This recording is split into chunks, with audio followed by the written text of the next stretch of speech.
بسم اللہ الرحمن الرحیم۔ السلام علیکم دوستو، اے آر اسکر کی طرف سے میں آپ دوستوں کے ساتھ سورہ اخلاص کے حوالے سے مشہور ایک ضعیف حدیث شیئر کرنے والا ہوں، جس کو سمجھ کر ہمیں اس سے بچنا چاہیے۔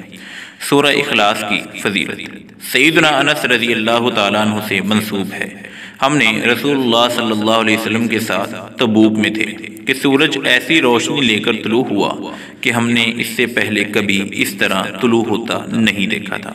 رسول اللہ صلی اللہ علیہ وسلم نے فرمایا، جبریل مجھے کیا ہے کہ میں آج سورج کو خوب روشنی سے طلوع ہوتا دیکھ رہا ہوں، اس سے پہلے میں نے کبھی اس طرح نہیں دیکھا۔ جبریل علیہ السلام نے کہا، اس کی وجہ یہ ہے کہ معاویہ بن معاویہ لیثی مدینہ میں فوت ہوئے ہیں۔ اللہ نے 1000 فرشتے ان کی نماز جنازہ پڑھنے کے لیے بھیجے ہیں۔ رسول اللہ صلی اللہ علیہ وسلم نے سوال کیا، ان کو یہ فضیلت کس وجہ سے ملی؟ جبریل علیہ السلام نے کہا، یہ دن رات چلتے کھڑے ہوتے اور بیٹھتے کثرت سے قل هو اللہ احد یعنی سورہ اخلاص پڑھتے تھے۔ کہا، اللہ کے رسول صلی اللہ علیہ وسلم، کیا میں آپ کے لیے زمین کو سمیٹ دوں تاکہ آپ ان کی نماز جنازہ پڑھیں؟ فرمایا، جی ہاں، زمین کو قریب کر دیا گیا تو آپ صلی اللہ علیہ وسلم نے معاویہ بن معاویہ لیثی کی نماز جنازہ پڑھی۔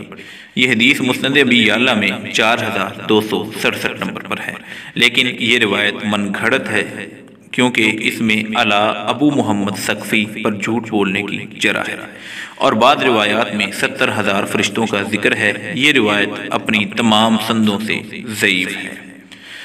تو سورہ اخلاص کے حوالے سے اس طرح کی فضیلت بالکل بھی ثابت نہیں ہے، تو ہمیں اس کو بیان بھی نہیں کرنا چاہیے۔ اگر آپ روزانہ صحیح حدیثیں حاصل کرنا چاہتے ہیں تو ہمارے چینل اے آر اسکر کو سبسکرائب کریں۔